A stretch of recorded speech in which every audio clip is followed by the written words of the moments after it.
Hey, yo, welcome back. You know what it is. It's not a podcast. It's just my thoughts with Rob Markman. Want to shout out everybody who's been tuning in to these last couple of episodes, especially this week. We had one earlier this week talking about, the value that we place on lyrics in reaction to something Steve Stout said on the Joe Budden podcast. So if you didn't check that out. And then I did a flashback for y'all, and I went back to my first full Our Future interview back when I was at MTV and broke down the story behind that. So I've been getting a lot of love on that video. Appreciate y'all. Today I want to do something a little different, and this is going to be like ongoing on this channel. I want to do a what if. All y'all that know me know that I'm a big comic book fan, and I do comic book stuff on this channel from time to time. And What If is a Marvel series that explore like alternate realities, within comic books. It's just like, hey, what if Venom became the Punisher? What if the Hulk killed Wolverine? What if Wolverine killed the Hulk? Like, you know what I'm saying? It's just like these alternate scenarios that didn't happen. And I've been toying with this for a while. This was going to be like a whole podcast in itself, but I'm just going to do special episodes. This what if concept to hip hop. And I want to start it off with, this is probably the greatest pump fake in hip hop history for all my sports fans, all my basketball fans, if y'all know what a pump fake is.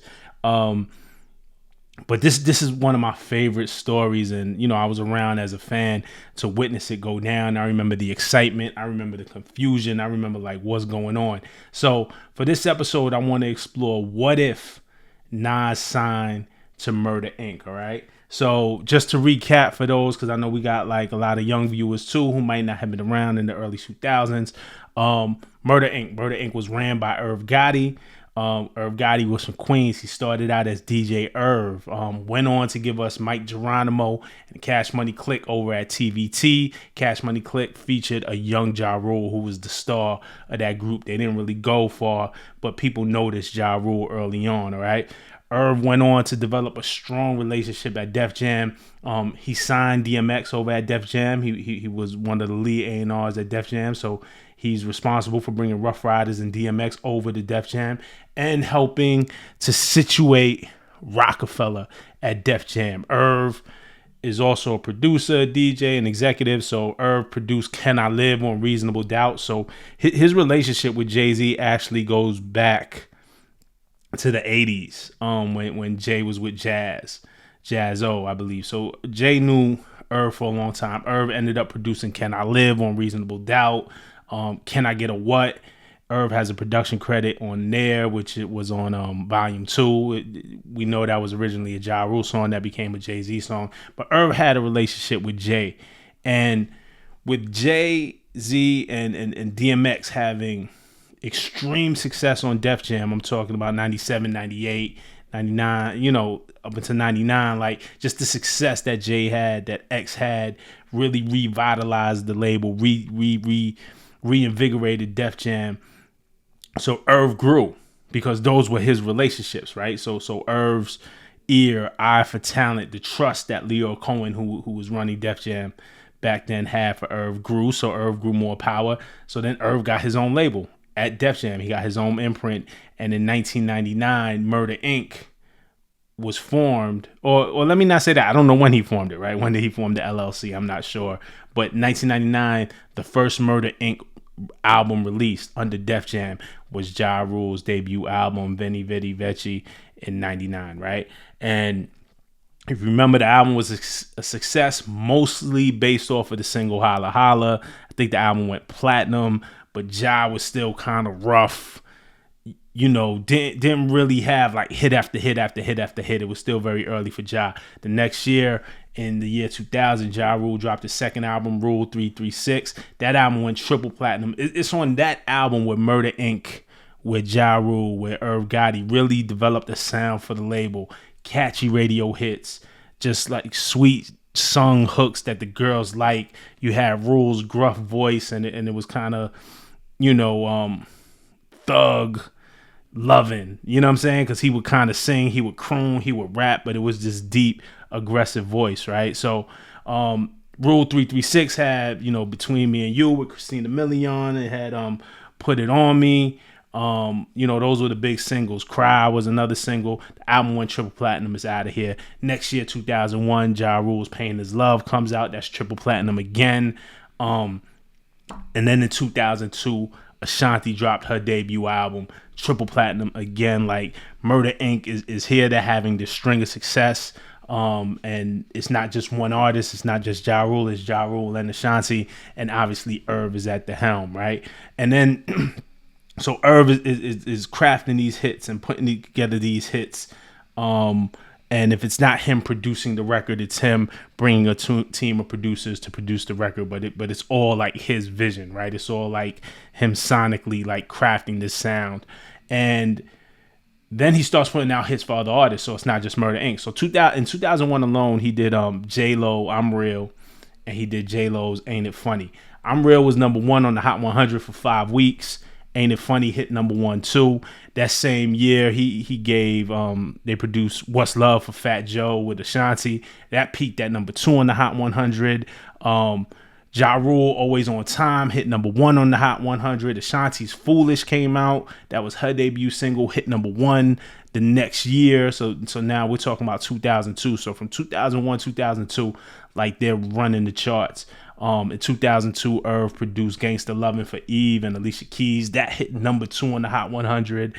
And I'm just saying this. I'm setting up the Nas story, but I'm just painting the picture of success that Murder Inc. had, right? So the Murder Inc. story was so crazy, actually.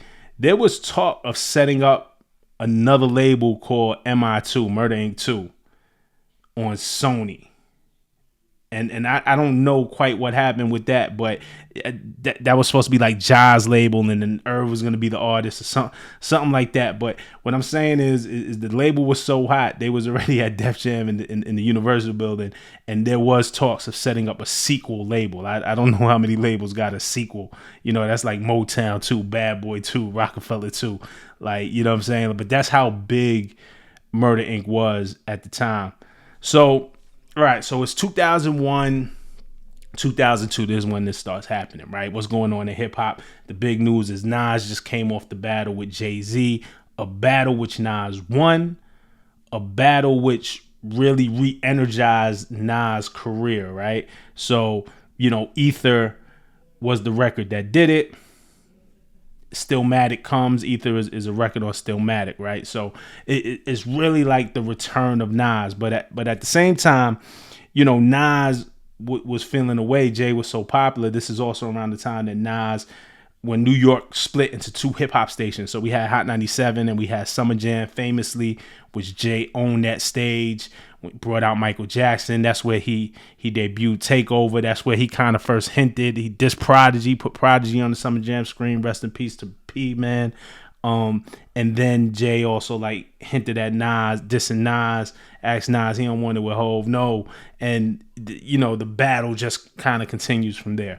So Nas comes back and he wants to perform at Hot 97 Summer Jam, and the rumor was, or the saying was, is that he was going to do like a mock lynching of Jay-Z on stage. Hot 97 wouldn't let him do it. They canceled the show. Nas gets pissed and he runs over to this new station in New York, Power 105, and he just starts calling out Hot 97. He calls out Cam. He calls out Nori. Like, Nas is on one, and Nas really at this point seems to be like a man that's on the island, right? Like one of the greats in hip hop. He just came off this historic battle, and it doesn't seem like he has very many allies beside him. And another thing to note is that Irv, I told you before, Irv is Jay's man. Irv produced, he didn't really produce because it was a Dr. Dre beat. It was a freestyle, but Irv helped Jay put together Super Ugly, which was the response to Ether.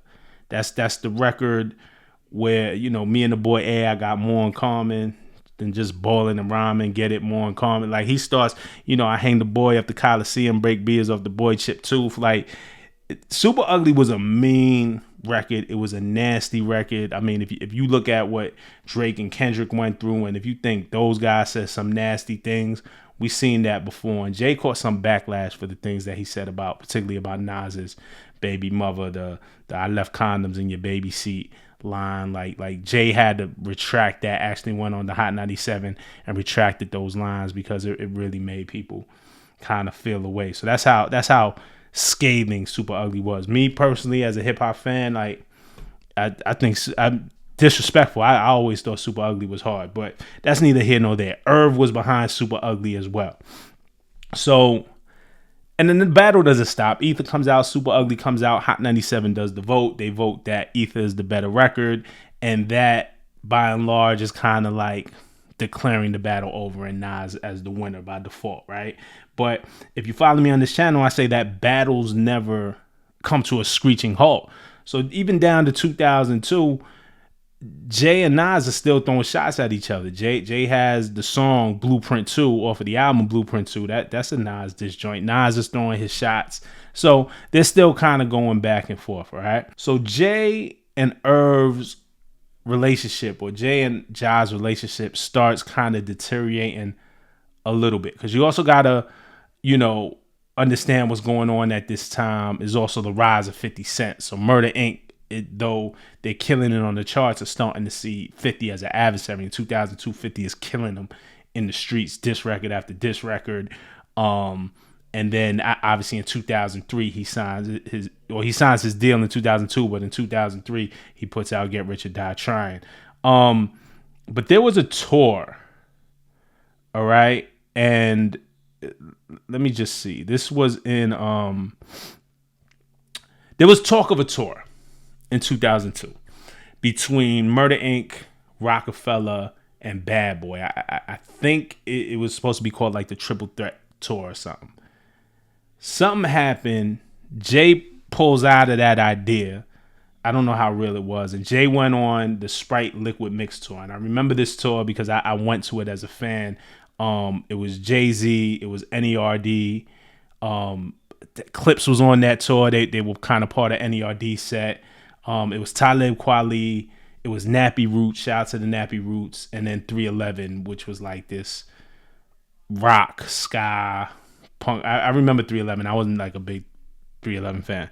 So in October 22, I'm going to jump around a little bit. In October 2002, there was a Source magazine. There was a Murder Inc. cover. And I'm going to read a passage from this. And shout out to my man, Andrew Barber, because he documented a lot of this for Vice. This is all over. This is information, but Andrew corralled a lot of this. So this is what the source says. It says, chilling with P. Diddy and discussing the missed opportunity. They're talking about the missed opportunity of the tour between Murder Inc., Bad Boy, and Rockefeller. So chilling with P. Diddy and discussing the missed opportunity, Ja two-way Jay to ask, why the backpack Iggas and not me? You know what I'm saying? Your guy. Jay found Hova's answer to be disturbing. Jay-Z said, I'm going to tell you this one time because I feel I fucked up. But don't ever ask me my personal business again. Ja recounts in amazement. So this is from the Source magazine. This is Ja telling Diddy and the Source, what happened with Jay. So, Murder Inc. felt the way. Ja was like, yo, we came up together. Why are you not going to do my tour? You're going to go out with the backpack guys, NERD, Talib Kweli. And Jay is just like, don't ever ask me about my personal business again.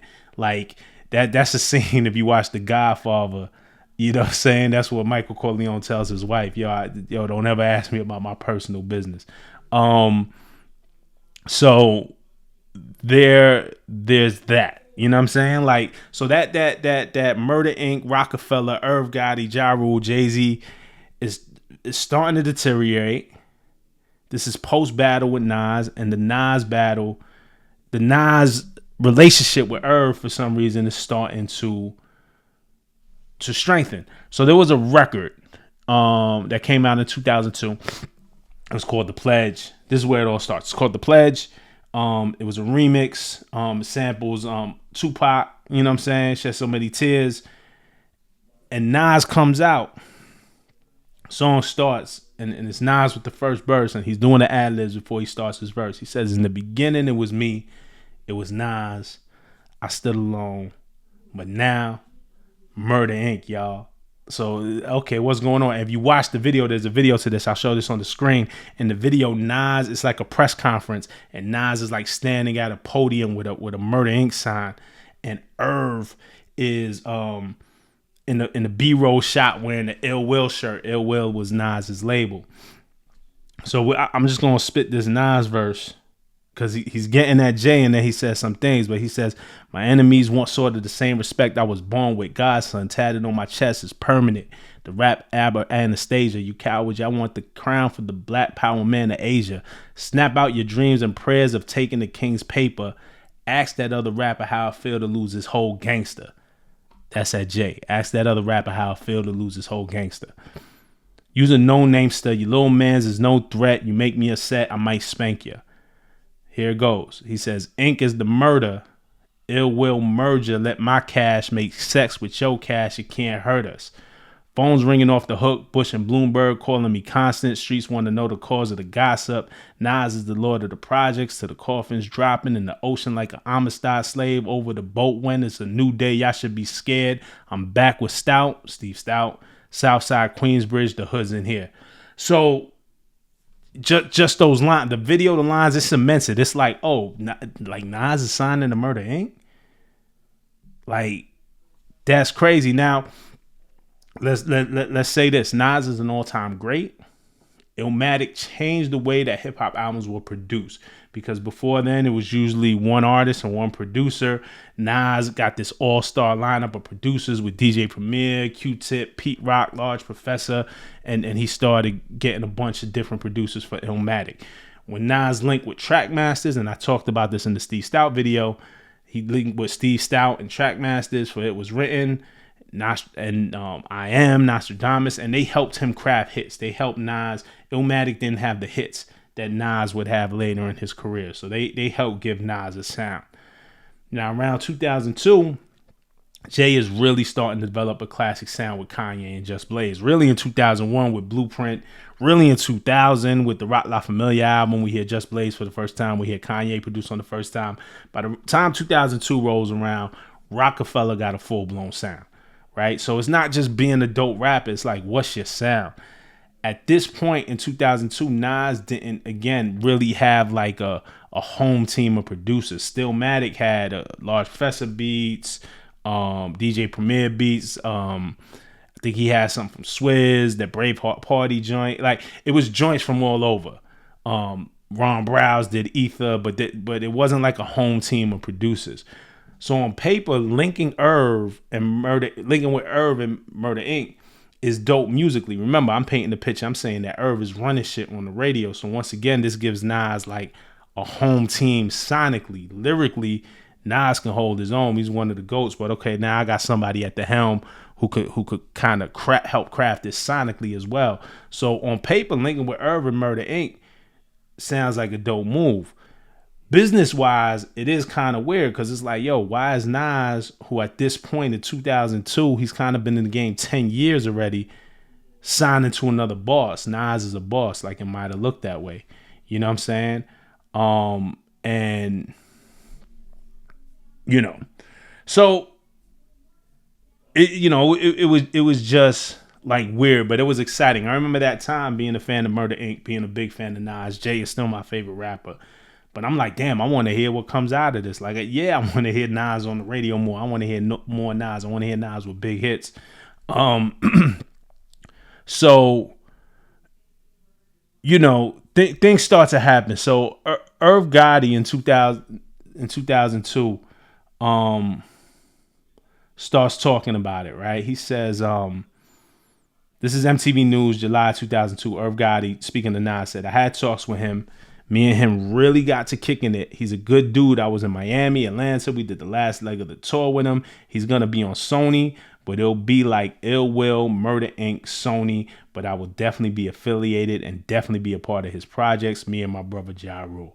So now Irv is starting to do interviews about it, all right? And on August 29th, 2002 is the VMAs. So Murder Inc. has a performance where they do a medley of songs. at Radio City Music Hall. They did Down for You, and Nas then did One Mic, and at the end of the set, they appeared in unison and they did the Pledge remix where Nas, he told the crowd 2003 Nas and Murder Inc. And then, he was throwing up the Murder Inc. sign, the M, and was like, it was going down. This murder is ill will. Okay. So, like, this thing is happening. You know what I'm saying?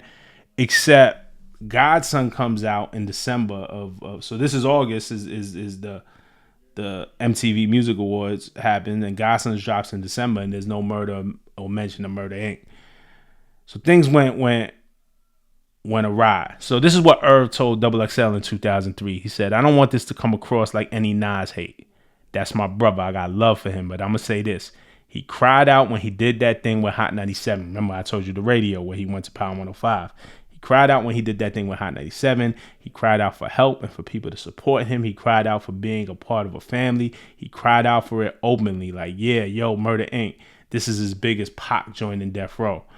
All the conversations we had, and then he just, I don't know. I don't know what happened. I don't know. He just disappeared. We did the Pledge joint, and that was it. He just disappeared.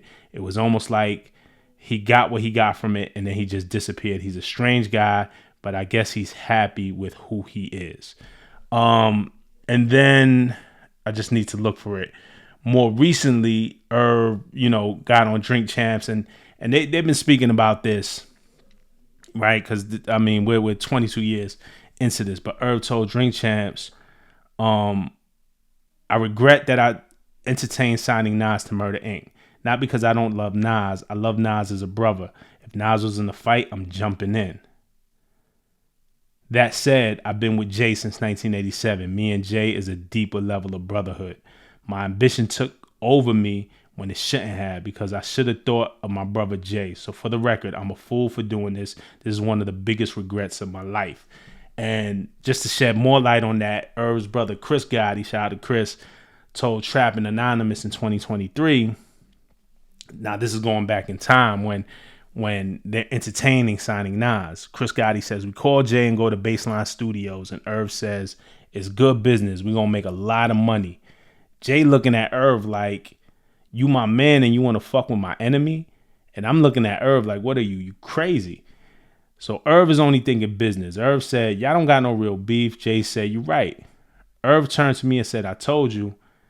And I'm looking at Irv like, yo, Jay is just saying that. Now remember, Irv is telling Jay it's good business. So then Jay goes on tour with 50. Now remember, 50 is the enemy of Murder Inc., of Ja and Irv. So Jay goes on the tour with 50. The Rock the Mic tour. Stout also helped to put together the Reebok deal with 50 had the G-Unit sneaker. Jay had the S. Carters. And Jay went back to Irv when Irv was like, damn, you fucking with my enemy.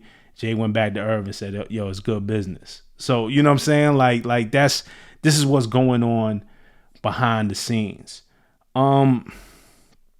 Ultimately, too, there was another more recent Drink Champs episode where Irv talked about, I gotta find it, but I could just recall it off the top of my head.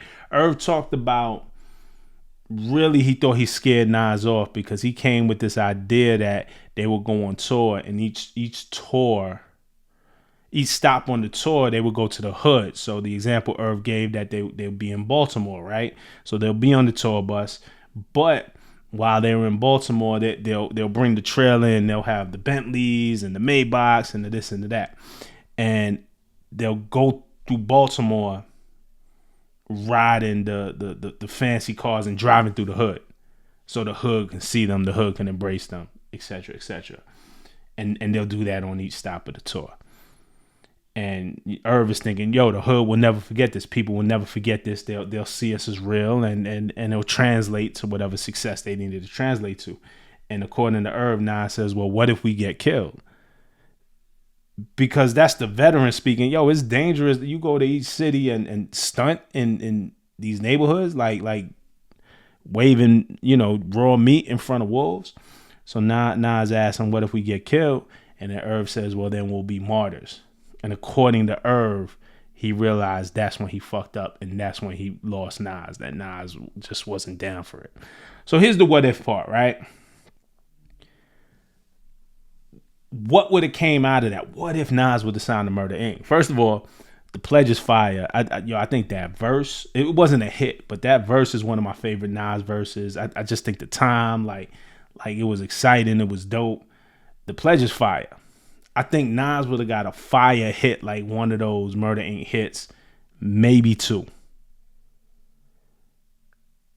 Something big, something in the vein of what Murder Inc. was doing. I'm talking about them Hot 100 hits, those number one, What's Love, like you gave to Fat Joe, or something like that. Like I think they would have crafted something like super ill in terms of a hit, but it would have went south quickly because this is 2002 now going to 2003. So as soon as the ball dropped in 2002, January 3rd, 2003, federal agents raided the Murder Inc. office in the Def Jam building. They were charged with money laundering, and it was all this, the Fed case in connection to Irv and Murder Inc.'s relationship with Kenneth Supreme McGriff. If y'all don't know Preem, look him up. Like Notorious, right? So this really halted Murder Inc.'s business. Like you gotta understand, the feds went into the Def Jam building, shut everything down, and raided the office. Universal wants nothing to do with this. You know what I'm saying? Like business, it got hard to conduct business for Murder Inc. Also, at the same time, again, what happens in 2003, February 2003, Get Rich or Die Trying comes out. 50 Cent has officially arrived, and he has a juggernaut of an album, and he's going at Murder Inc. every chance that he gets. Now, most people say that 50 ended Ja's career or halted Ja's career. Ja's a legend to me, but just halted that Murder Inc. run that 50 did it, and 50 absolutely contributed to it. 50 didn't do it alone. That Fed case was a big reason why that Murder Inc. run stopped. You know what I'm saying? Like that's way bigger than a rap beef. But so you got the feds, and then you got 50. Nas and 50 ended up going at it again too. 50 ended up dissing Nas on the Massacre album and all of this. Like there was always like a lingering thing between Nas and 50 early on. And then I think Nas jumping on the J-Lo record after they took 50 off a J-Lo record, that kind of contributed to it. But there was always kind of like tension between 50 and Nas that was going to bubble over. So, and 50 said it, man, I go at Nas and Jigga both for the throne. You know what I'm saying? So, and that was on his first album. That was on Get Rich. So Nas would have got caught up in the 50 beef, which he would have been fine. Like Nas is Nas. Nas can hold his own. He would have fared.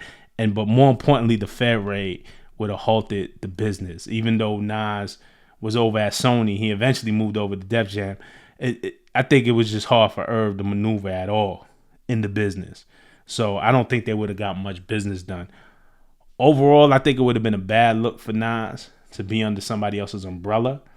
Nas, especially in that point in his career, wasn't seen as a boss the way Jay was, right?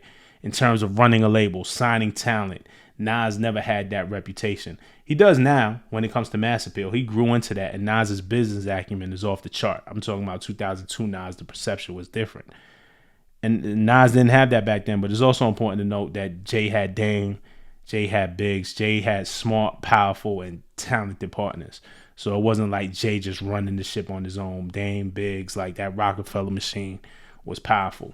But as excited as I was at the time, like, Nas about to go with Murder Inc., it would have been a disaster. And I don't know. I would like to think Nas would still be one of the GOATs. I love Nas' story now.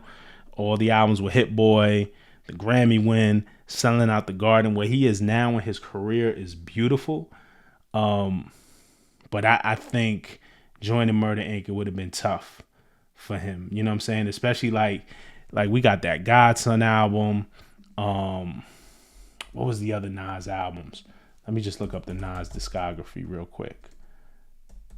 Like we got Stillmatic, we got Godson. Like there was some dope Nas albums during those years. Let me just look at it. I'm gonna look at it right now. My bad, y'all. Singles, studio albums, boom. So Stillmatic in 2001, that was already done. 2002 was Godson, that was dope. Streets Disciple didn't need to be a double LP, in my opinion. That was 2004. Then he moved over to Hip Hop Is Dead, Untitled. Those were like weird years. But yeah, I just think it would have halted Nas. I don't think Nas would have benefited. I think whatever it was that told Nas, yo, let me pull out this deal. I think that's the instinct that keeps him where he is now, knowing what's right for his career, where it is now. And so what if Nas would have joined Murder Inc.?